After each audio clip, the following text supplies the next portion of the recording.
On this week's UBC From Here, an Olympic connection to the Okanagan. My wife and I, we run a charity. It's called Canadian Athletes Now Can Fund. We raised $15 million. We helped out 80% of the team in Vancouver. We helped out 80% of the team in London. And now we're helping out the athletes heading to Sochi. The campus's innovative canine therapy program leaps into its second year. We're now at the point in year 2 with 34 certified therapy dogs and handlers, and then we're serving 100 students each week. And changing admission requirements for new students.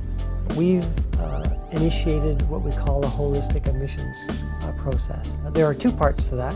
One is the academic GPA. How well did they do in those courses that are prerequisite to admission at the university? But the other thing we've asked them to do is essentially tell us about themselves. What do you do outside of the classroom?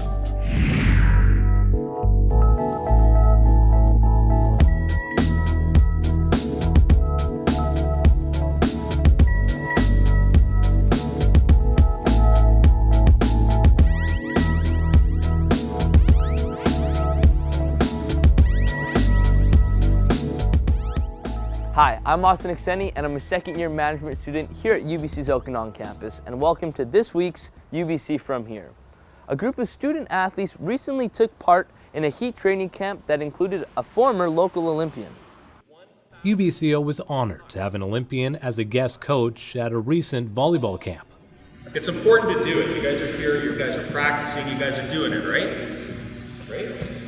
But what really takes it to the next level? This is where I started, here in Kelowna, so it's great to see the new generation coming up. And we've got a lot of great coaches here in Kelowna, and looking forward to having some fun with them. When it comes to understanding the motivation for Olympic athletes, there's no one better to ask than an Olympian. Kelowna-born beach volleyball player Conrad Lineman participated in the 2000 Summer Games in Sydney. All the athletes are going there to shoot for the medal, gold medal or whatever. I don't think anybody's going there saying, hey, I'm just going to show up. So we do want that medal, but it's tough to do. You got all the other countries out there, and it depends on the sports. Like, for example, for track and field, everybody can run. Every country has a runner, but not every country has a hockey team. So it becomes a little, I don't want to say easier to win a gold medal, but there's just not as many countries that play hockey, right? For beach volleyball, I got the opportunity to travel around the world, and I saw some amazing places, and I saw some places where a lot of poverty and some things that weren't so nice. The best place to play beach volleyball was in Brazil, down in Rio, and that's where the next Olympics are going to be in 2016, and people are going to be blown away. That is going to be like us with ice hockey. Lineman is behind an initiative to help put Canadian athletes on the podium. My wife and I, we run a charity. It's called Canadian Athletes Now Can Fund. We raised $15 million. We helped out 80% of the team in Vancouver. We helped out 80% of the team in London. And now we're helping out the athletes heading to Sochi. And we're helping out the medalists from Vancouver. Unfortunately, a lot of them lost all their sponsors after Vancouver, and they've come back to us for financial assistance. Even with government funding, elite athletes are having trouble making ends meet. The rowers are training 3 times a day, and then they're eating, and then they're sleeping. There's no time for a second job or part-time job. It's total focus on their training, and they get $1,500 a month from the government to live, which doesn't work. They just can't work. It's not possible. They eat $1,500 a month, I think, on food. So with our charities, we give the money directly to each athlete, up to $12,000 per year, and that allows them to focus more on their training so we can win more medals and parade up and down the streets like we did in Vancouver.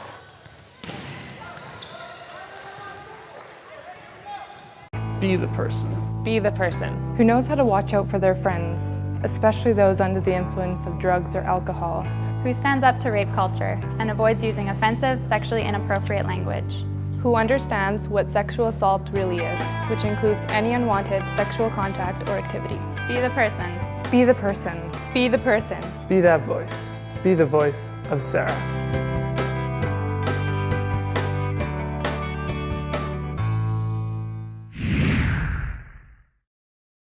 What do you get when you bring together university students and therapy-trained dogs and handlers? The BARK program. This is an innovative program that reduces stress, combats homesickness, and fosters interpersonal connections of students. I'm a huge dog lover, and being away from home, it's really sad being away from my dog actually. I mean, I miss my family, but I miss my dog more. So being here, it's just a place where I can interact with dogs and meeting new people and stuff, and it's just totally relaxing and helps me take my mind off homework and exams, and it's just awesome to come here twice a week and just be able to play with dogs. This is the home of BARK, Building Academic Retention Through Canines. It's a program that's designed to support the social emotional well-being of first-year students predominantly. We started modestly with dogs that were from the community but not certified by our program here, and we're now at the point in year 2 with 34 certified therapy dogs and handlers, and then we're serving 100 students each week. And we're here in the ILC, the Innovative Learning Center, in the Faculty of Education, and it allows us to have students who are homesick or socially isolated paired with therapy dogs, paired with other students in a therapeutic environment to sort of give them that extra little boost they need. I volunteer with the Bark Dog Therapy Program for a couple of different reasons. The biggest one is my dog here, Ellie. I rescued her just over a year ago, and I knew right off the bat, she's obviously different. She's paraplegic and she's in a wheelchair, and I saw that she had a very profound effect on people, and I was really keen to get her involved in an animal-assisted therapy program, but because of her differences, not everybody was open to taking her. And I've actually geared a lot of my studies towards animal-assisted therapy. So yeah, I volunteer with Bark both because of Ellie and because of my own personal interests, and it's really grown to be a huge part of our lives. I met Benji today. I think he's a Maltipoo, and he is the most like my dog at home. I have a miniature poodle, and he's the same color and same size, shape, and everything, so he was really nice to get to know and made me miss my dog a lot. There have been a few moments actually with several different students where either just based on Ellie's story, they've ended up in tears, happy tears though, just so touched by her. And I think there's something to be said when you are having a really crappy day and you're able to just sit down and pet a dog, and you know, they accept you and they don't judge you, and they just let you, whether you're telling your story verbally or just emotionally, they accept you. And then I've also had a few students break into tears because of that they're just having a really rough time adjusting to campus. So being able just to sit with Ellie and getting that love and attention, yeah, it's been a really wonderful experience. It's been a little bit overwhelming. We hear from lots of different groups who are interested in what we're doing here, and I think we're innovative, and I so appreciate the support we've had. We're sort of just doing some programming here where we do intervention studies with students. We do a drop-in for the larger university community, and we haven't done outreach yet, but that's, I suspect, on the horizon for Bark. And we're thankful for the attention we've had, and certainly for the support from students and from faculty. It's been a wonderful experience for the students and the dogs and the handlers, and brought together a lot of people within this university in a very unique way.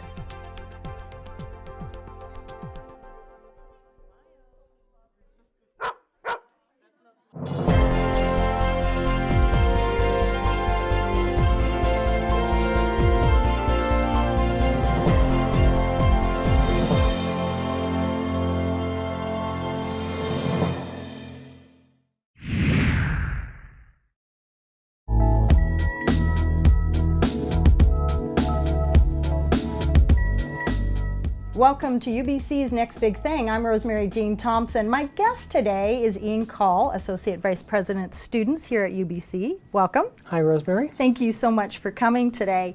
Tell me a little bit about your role as the Associate Vice President Students. What does that entail? So I am the Senior Student Affairs Officer for the Okanagan campus, which means I'm responsible for services to students, housing, food, enrollment services, activities and services that promote student engagement. So once a student's kind of decided maybe there's a few different universities they're interested in, traditionally how do they go about applying? Most universities, and including UBC until not too long ago, made most of their admission decisions based on a student's high school marks on their GPA. Our average admitting GPA probably is in the mid-80s. Some programs admit a little higher, and some programs admit a little lower, depending on student demands. So what are some of the limitations by just looking at that particular criteria for admissions? Well, if you just look at GPA, what you're doing is you're looking at a small portion of the total student. It simply reflects their marks in their last 2 years of high school and really doesn't take into account all the other things that they might have been doing that either bring value to them or that may have impacted on a person's GPA. You could, for instance, have someone who's spent several years with a national sport organization, having large travel commitments, practice commitments, competition commitments, and would really impact on the amount of time that they could put into school. They'd still be a strong student, but will have had other major significant commitments. You might have other students who really haven't done anything but prepared for university, taken extra classes, been able to engage in tutoring, and so the playing field for students, if you look at just one measure, is kind of uneven. So what has UBC and UBC Okanagan campus done to try to even out that playing field? Beginning last year on the Vancouver campus and this past September on the Okanagan campus, we've initiated what we call a holistic admissions process. There are two parts to that. One is the academic GPA. How well did they do in those courses that are prerequisite to admission at the university? But the other thing we've asked them to do is essentially tell us about themselves. What do you do outside of the classroom? What sort of commitments and obligations do you have? What do you do for fun? What contributions have you made in terms of community engagement or leadership or extracurricular activities? And students have done amazing and wonderful things. It fills out the person. So you're looking at things like leadership qualities in the student, things that you can only really see by how they've lived out their life in the last few years, what things have become important to them, what things they value. Exactly. So UBC is very public about its aspirations for itself and for its students. Global citizenship, leadership, student engagement, enhanced educational experiences. And what we want to do is we want to identify and attract and enroll students that share those same values, so they have a good fit. Right. We want them to enjoy their experience with us, and we want to enjoy our experience with them. Who looks at these applications, and how do you come up with a clear definition or a defining factor in who you select? Sure. So there is a team of folks on both campuses. Each personal profile is read twice, blind readings, which means that I don't have any identifying information. All I have is the answers to their responses in the personal profile. An aggregate score is created for each student. A score, part of the score is their GPA, and part of the score is the score on their personal profile. These scores are combined to give a total score, and admission is based on that total score. What have you found this first year has been the results of this? Anecdotally, what we're hearing is that the students are slightly different. The initial signs are very positive. We won't know until we actually look at our data and have a couple of years of data to know whether we're actually getting the result we want, but I suspect we are. I think that gives all students the opportunity to come here, not just based on their GPA, but really of who they are, and I think that's a great addition to the university here. Yeah, certainly it sets us apart. Thank you for coming today, Ian, and maybe you can fill us in a few years and let us know how it actually has turned out. It's been a pleasure, Rosemary. And that wraps up this edition of UBC's Next Big Thing. Until next time, I'm Rosemary Jean Thompson.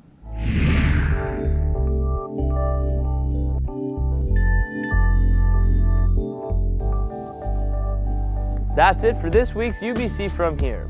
For more stories from the Okanagan campus, visit ubco.tv. Once again, I'm Okanagan, and thanks for watching.